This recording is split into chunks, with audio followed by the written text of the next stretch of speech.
You want to be a part of the conversation before it happens. In today's episode, we'll be talking about NIO and the journey that they've been on as of recent. We'll be talking about the delicate balance of investing for the future while also making sure that the company stays afloat.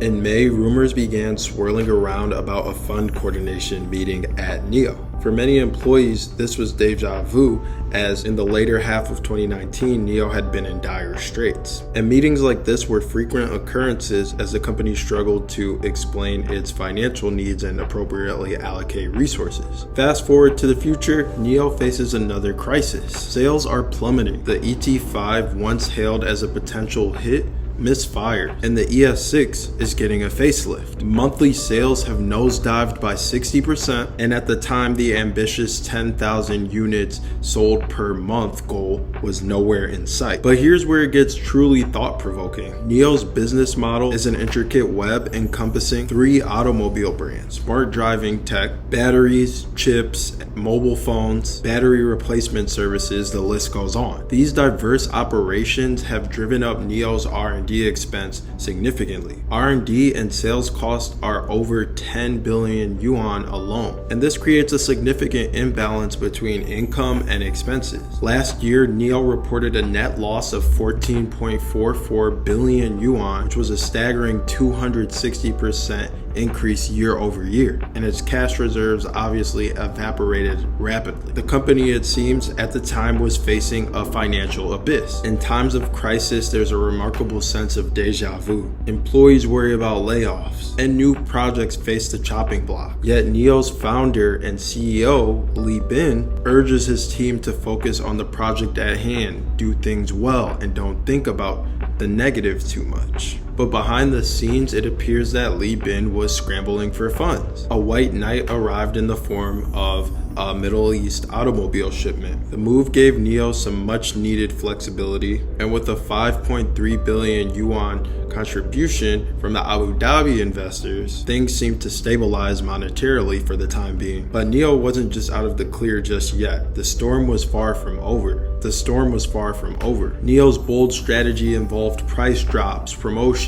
These things drove sales to 20,000 units in July. It appeared NIO had found a new way out of this crisis once more. But here's the thought-provoking question. Can such promotions save a company in the long run? The automotive market is fiercely competitive and capital is becoming defensive. Mistakes, even occasional ones, can be incredibly costly. Now let's ponder the role of long-term vision in business. NIO, like other innovative companies, has invested heavily in research and development. The company's goal is to create differentiation, control the supply chain, and gain negotiation leverage. But does this long-term vision come at a cost? The cost of addressing the market pressures and quality concerns. It's a challenge that many forward-thinking companies face. Can you balance your grand vision with the reality of today's market demand? NIO's founder, Li Bin, is often seen as a meticulous leader, prioritizing long-term value over short-term profits, delaying gratification. Yet the company's financial struggles persist. Is it possible that there's a fine line between visionary leadership and being out of touch with the present? NIO's journey raises a thought-provoking question for all of us. How do we navigate the intricate dance between our long-term dreams and the immediate challenges that we face? Can we truly balance the two, or do we risk stepping onto a tightrope? As we conclude today's episode, it's important to note that the path to success is never a straight line. It's a labyrinth journey filled with lessons, reflectionary moments, and challenges nonetheless. In today's episode, we're going to be talking about the captivating saga between the partnership between Mercedes-Benz and NIO. According to recent reports today, the Chinese electric vehicle manufacturer NIO and Mercedes-Benz have been in exploratory talks about their partnership. These discussions revolved around the German automaker Mercedes-Benz investing into NIO in order to take advantage of their technology.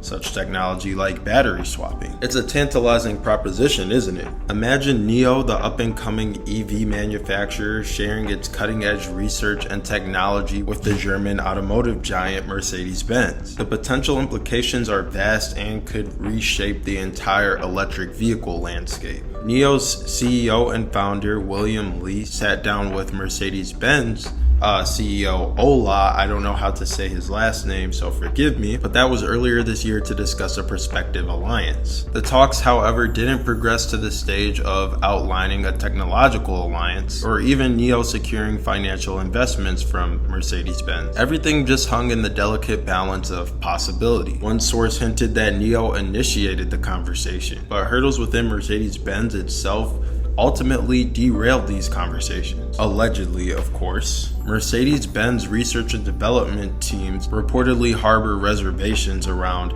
this type of partnership, fearing that such collaboration could tarnish the name and image of Mercedes-Benz. You see, Mercedes-Benz is actually seen by many as a status symbol, something of luxury, something of wealth. For them to partner with an up-and-coming Chinese electric vehicle maker, and if you know the history of Chinese electric vehicles, or not Chinese electric vehicles, but Chinese automotives, China has never really been the biggest in the automotive world. So there's the fear that that diminishes the Mercedes-Benz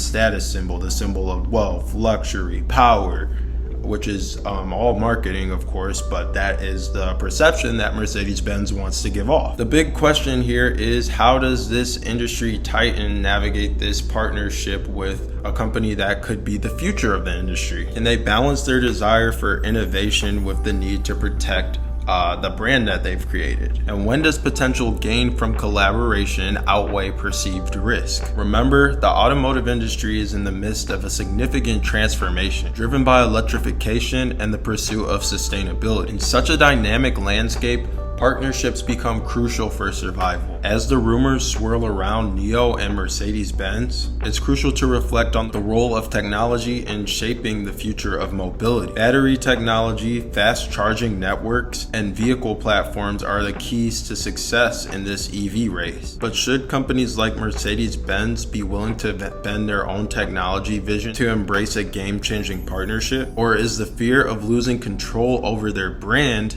too great of a risk? NIO's journey, on the other hand, has been dotted with flames of collaboration. An image of Mercedes-Benz CEO sitting with the NIO CEO had sparked a lot of controversy earlier this year. What could they have discussed in that closed door meeting, and how close were they to sealing a deal? Of course, false claims and misinformation have added some complexities to the situation. So could the situation that we're in today illustrate the pitfalls of how rumors can completely kill something? In a world full of misinformation, how do we discern fact from fiction? We can't ignore the voices of skepticism. Some believe that a partnership between NIO and Mercedes-Benz could be detrimental to Mercedes-Benz. Could this be a lesson in the delicate art of corporate decision-making, where strategic vision must align perfectly with market reality? As we conclude this episode, let these questions linger in your mind. How do you balance innovation and brand protection? Can a partnership truly reshape an industry, or are the risks too great? As we've been doing, we'll keep an eye on NIO and Mercedes-Benz, and we'll continue to watch until the point where they ink the deal, or we just realize that the deal will never happen. Today we've got a fascinating blend of business and technology. We're going to talk about why these electric vehicle makers are diving into the world of smartphones. But before we get into that, let's talk about NIO's recent accomplishments. And even before we get into all of that, this is going to be a good episode, as you guys already know, but make sure you hit the like button, make sure you hit the subscribe button, make sure you leave a comment down below, click the notification bell icon. Your engagement really does go a long way in helping out the channel. Without further ado, let's get into the video.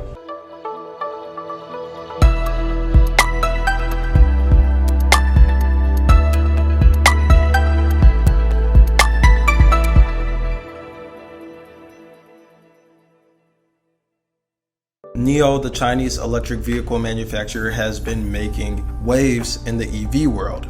Just a few days ago, they achieved some remarkable milestones. They surpassed 1,900 battery swap stations in China, and to put things into perspective, over 1,500 of these battery swap stations are located across the highway, which is incredibly strategic. It's clear that NIO isn't just in the EV game, they're also redefining charging infrastructure. Now, what's particularly intriguing is that on September 28th, they set an all-time high, providing 75,673 battery swaps in a single day. Yes, you heard that right, over 75,000 battery swaps in a single day. These stations along the highways played a pivotal role in helping them achieve this remarkable feat. Along the highways, they offered 17,000 services to their respective customers, and that's obviously something that poured into this. This achievement becomes even more impressive when you consider the fact that it happened right before a national holiday in China. The holiday that we're talking about marks the peak of travel season for the Chinese.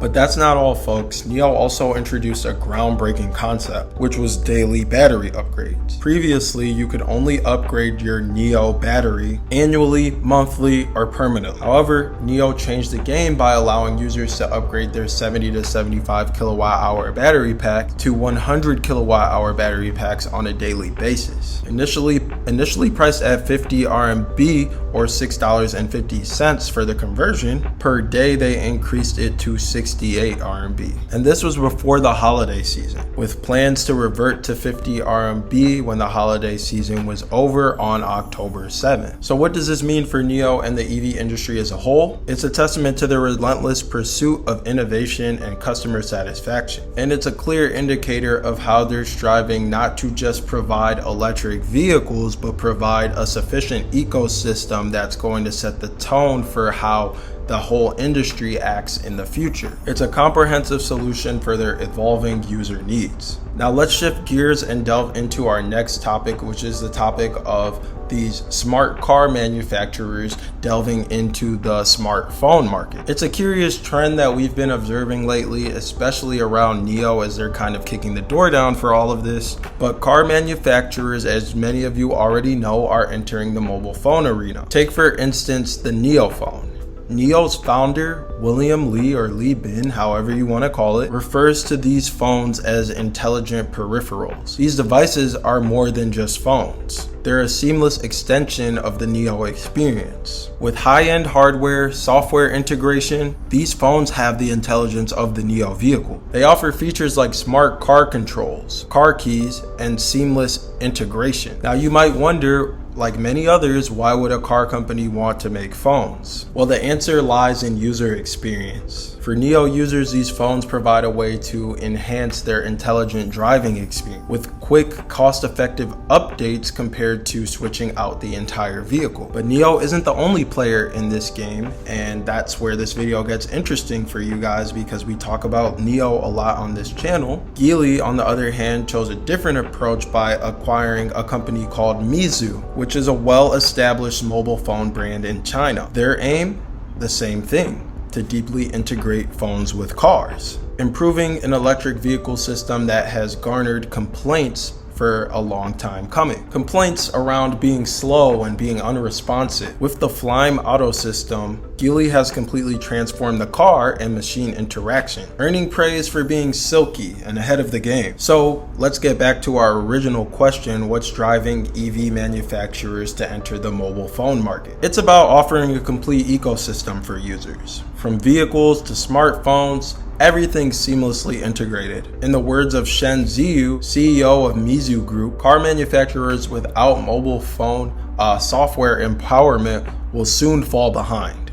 And I'm paraphrasing a little bit because I don't remember exactly what he said, but it was something along those lines. It's a bold statement indeed, but it's one that speaks on the ever-changing landscape of technology, mobile phones, smartphones, and mobility as well, electric vehicles, the future of transportation. Now here's where it gets thought-provoking. While some car manufacturers are embracing other trends, others like Leap Motor and Li Auto have firmly stated that they will not make mobile phones. It's not their focus. Instead, they're concentrating on their core competencies: algorithms, chip manufacturing, and selling cars. So should all car manufacturers follow suit and join in on the race to produce their own mobile phones for their cars to offer the level of integration that companies like NIO and Geely are chasing after? Well, not necessarily. For some, it's about filling gaps and enhancing their existing businesses. After all, the goal for these companies at the end of the day remains the same: selling cars. But, and it's a big but, there's another twist to this story. Mobile phone giants like Huawei, Xiaomi, and even Apple are venturing into the car market. With their loyal user bases and expertise in ecosystems, they're poised to disrupt the automotive industry, and they're not a threat to be taken lightly.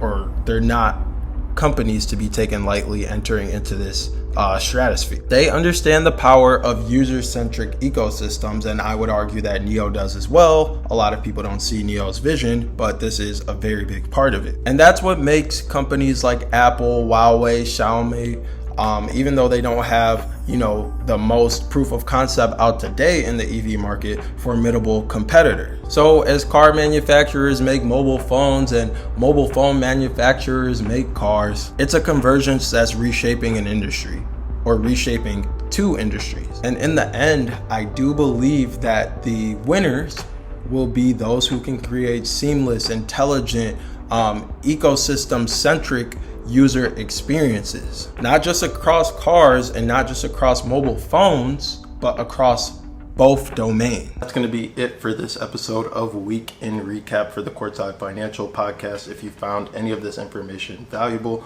make sure you hit the like button, make sure you hit the subscribe button, and definitely leave a comment down below.